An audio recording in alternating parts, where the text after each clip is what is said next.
Saudara Abraham Samad ada di sini, kita selalu bicara mengenai follow the money atau asset tracing. Ya, tracing aset itu yang akan membuka pintu seluas-luasnya. Siapa sih yang terlibat? Tadi disebut kasus kepala rumah tangga. Ya. Nah itu juga akan ketahuan, tidak mungkin nggak ketahuan. Jadi mungkin Febri perlu agak bersabar sedikit ya, supaya ini akan terbongkar satu demi satu. Sebab menurut saya, kalau kita melihat apa yang terjadi di kejaksaan ini udah apa yang kita sebut di KPK itu, Bung Abraham, state capture corruption. Jadi state itu udah dikuasain untuk mengakumulasi capital. Dan kalau kita lihat berapa sih rumah yang dimiliki oleh Jampitsus? 12. Berapa sih uang yang disita di rumah Jampitsus di Sentul? 476 miliar rupiah dan 74 kilogram emas. Tidak mungkin tidak akan ada yang menyanyi. Pasti ada yang menyanyi. Jadi saya nggak terlalu concern sekarang dengan soal-soal teknis yang diajukan oleh Febri. Saya ingin melihat dalam konteks big picture bagaimana Indonesia memberantas korupsi. Dan di sini kita tidak boleh. Ya, Bang Samad, kalau menurut Abang sendiri perkara ini sebenarnya gampang dibongkar atau tidak? Oke, kalau Bang Todium lebih kepada gambaran besar, saya ingin lebih teknis. Karena pengalaman KPK pertama kali menggunakan tindak pidana pencucian uang itu di era saya. Oleh karena itu kalau berkaca pada kasus Febri, saya melihat ada sesuatu yang masih perlu diperdebatkan. Pertama, kalau kita memperdebatkan tentang predikat crime, ya, tindak pidana asalnya, sebenarnya sudah ada, yaitu korupsi. Tapi yang harus dirinci, jenis korupsi apa? Apakah dia suap, ya, pasal 11, 12, dan 13, ataukah gratifikasi, pasal 12B, C, dan 11, atau pemerasan, pasal 12E, F, dan G, atau pasal yang berhubungan dengan penyalahgunaan wewenang memperkaya diri, pasal 2 dan 3. Kenapa ini menjadi penting?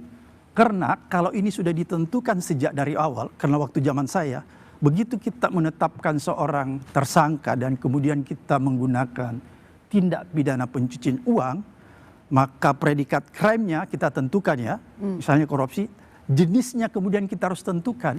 Karena itu berkaitan dengan perkembangan penyidikan selanjutnya. Contohnya misalnya, kenapa sejak dari awal harus ditentukan jenis ya? Jenis, saya menggunakan istilah jenis karena korupsi itu ada beberapa jenis.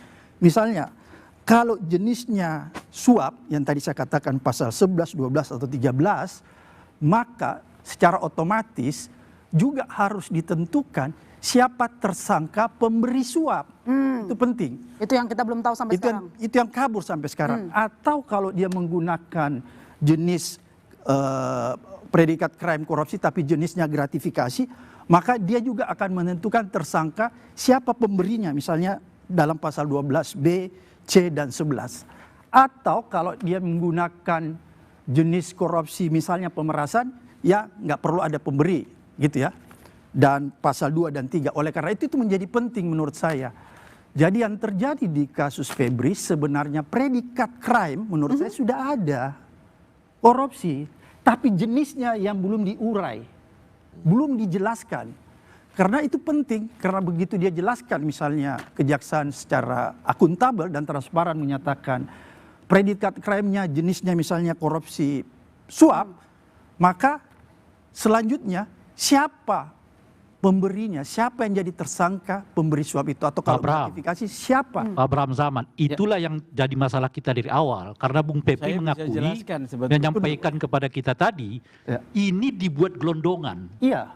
Dari sekian jenis itu, belum ketahuan nih jenis korupsi yang mana yang disangkakan kepada MA. Ya, sepakat. Makanya itu saya bilang, disinilah kelemahannya sebenarnya kejaksaan itu. Beda dengan ketika tadi saya cerita pengalaman KPK, pertama kali KPK menggunakan TPP itu di zaman saya. Jadi kita betul-betul prudent. Ya. Karena itu bagian dari pertanggungjawaban kita kepada publik. Ya. Begitu kita menjelaskan bahwa seseorang setelah kita menemukan predikat crime-nya korupsi, kita harus menentukan jenisnya dulu Pak Sugeng. Apakah dia suap atau gratifikasi atau pasal 2 dan 3 agar supaya pengembangannya itu semakin jelas ke depan. Kalau misalnya dia suap atau gratifikasi, maka pada saat itu kita harus menentukan siapa tersangka pemberi suapnya. Kan ini aneh. Ada duit, ada emas, apakah ini kategorinya suap atau gratifikasi? Kalau dia kategorinya suap gratifikasi, siapa pemberi, siapa pemilik duit itu?